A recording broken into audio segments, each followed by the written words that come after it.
Cet avion, le président russe n'en possède pas 2 ni 3, mais 4 exemplaires. Tous gérés par le FSO, le service chargé d'assurer la sécurité de Vladimir Poutine.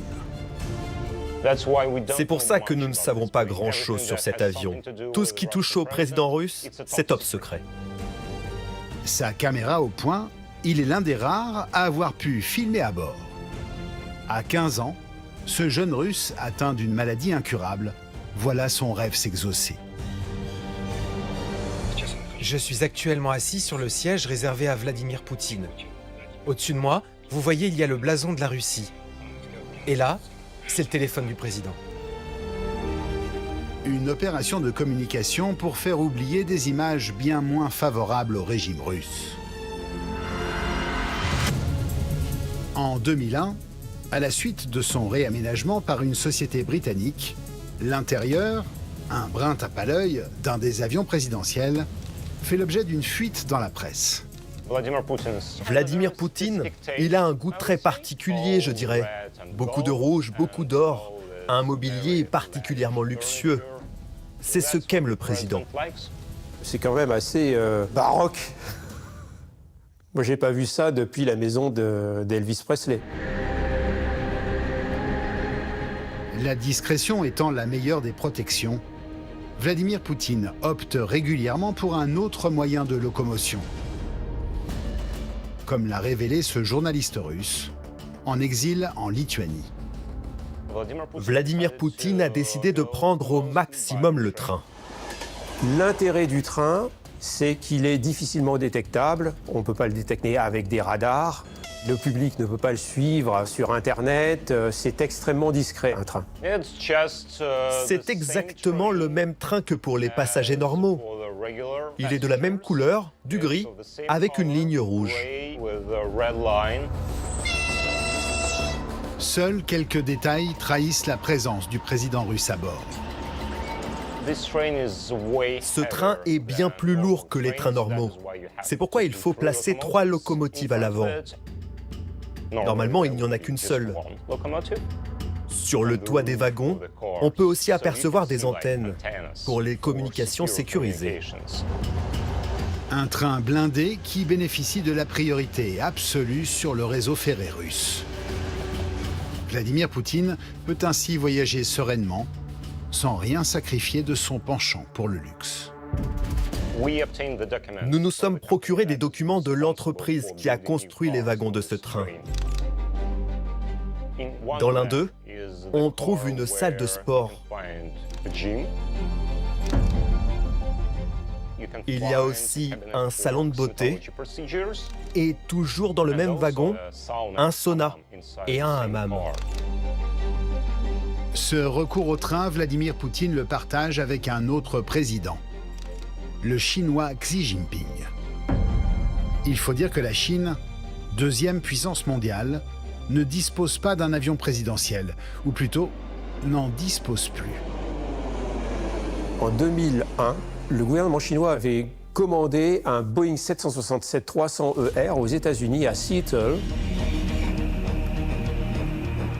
Au décollage, il y a eu des sifflements, des effets Larsen, des trucs épouvantables dans les oreilles de l'équipage.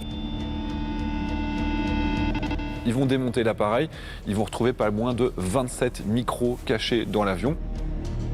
Il y en avait même un dans la chambre à coucher du président, juste dans sa tête d'oreiller, et il y en avait un dans les toilettes. Depuis cette affaire d'espionnage, plus question pour Pékin de faire voyager le chef de l'État dans un avion présidentiel. La solution ? Recourir à l'avion de monsieur et madame tout le monde. Lorsque le président chinois veut se déplacer, il utilise un Boeing 747 de la compagnie Air China. 3 semaines avant le voyage, l'avion sélectionné est démonté et entièrement inspecté, centimètre par centimètre. Et avant le grand départ, la cabine du Boeing d'Air China s'offre une montée en gamme. Toutes les rangées de voyageurs sont supprimées et remplacées par une chambre à coucher, par une salle de réunion, par une cuisine. La grosse difficulté, évidemment, pour le président chinois, c'est qu'il faut un préavis, il faut une adaptation de l'avion. Il ne peut pas simplement dire « je veux décoller dans 2 heures », tel que pourrait faire le président français ou de n'importe quel autre pays. Mais pour combien de temps encore le président chinois embarquera-t-il à bord d'un avion de ligne? Qui plus est, fabriqué aux États-Unis. La Chine développe depuis quelques années un avion civil qui s'appelle le C919, qui est développé par Comac. C'est un avion de la catégorie Airbus A320, Boeing 737. Ce sont ces petits monocouloirs qui ne peuvent pas emmener un président et tout son staff. L'espoir du Parti communiste chinois, c'est le Comac C929 qui sortira en 2030. Lui pourrait traverser l'Atlantique, le Pacifique, pour aller participer à des congrès internationaux. Ça ferait un très bel avion présidentiel et cette fois, il sera made in China. Ambassadeur volant au service des grandes puissances, l'avion présidentiel reste le moyen le plus sûr, le plus pratique et le plus confortable pour transporter les grands de ce monde. La brève expérience ferroviaire de François Hollande en atteste. Dis-moi, je serai le président qui prend le train. C'est qu'il voulait faire plus simple, faire comme tout le monde. Sur le papier, ça semble intéressant parce qu'on se dit, voilà, c'est juste un train, ça va faire des économies. Mais en réalité, c'est une décision en termes de sécurité qui est dramatique. Quand il voyage en train, il faut sécuriser son parcours sur tout le long. Donc, à chaque fois qu'il y a un pylône, un pont, n'importe où, ou alors une barrière qui se baisse, il faut mettre des gendarmes. Donc, ça coûtait hyper cher. Donc, assez vite, cette hypocrisie s'est arrêtée. De la France aux États-Unis, l'avion occupe une place indiscutable au service des présidents. Et ce, plus de 80 ans après avoir supplanté un autre moyen de transport. Le premier président à voyager en avion fut Franklin Delano Roosevelt en 1943. Jusqu'à Roosevelt, les présidents voyageaient en bateau. Mais la menace des sous-marins allemands était trop grande pour risquer une traversée de l'Atlantique par la mer. Roosevelt voulait rencontrer Churchill et De Gaulle à Casablanca pour planifier le débarquement. Après plusieurs escales, le vol a duré en tout 42 heures. De Roosevelt à Biden, ce sont pas moins de 15 présidents américains qui ont volé à bord d'Air Force One. Et la liste n'est pas prête de s'arrêter. Pendant son mandat, le président Obama a autorisé l'armée à acheter 2 nouveaux avions. Les nouveaux 747-800 sont plus longs, ils ont une plus grande autonomie, de nouveaux moteurs plus modernes. On ne change pas une silhouette qui marque, et encore moins un design. Le président Trump a décidé de redessiner l'avion. Il l'a fait ressembler à son propre avion, avec des couleurs plus foncées, du rouge, du blanc et du bleu.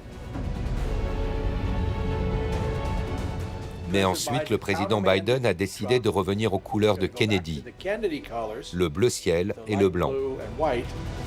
Mais ce nouvel Air Force One a beau être encore en phase d'aménagement, les Américains voient déjà plus loin, et surtout, plus vite.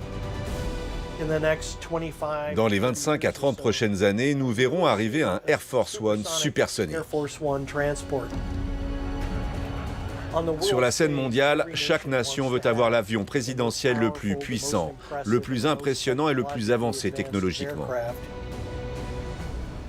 Avec Air Force One, les États-Unis entendent bien gagner la bataille.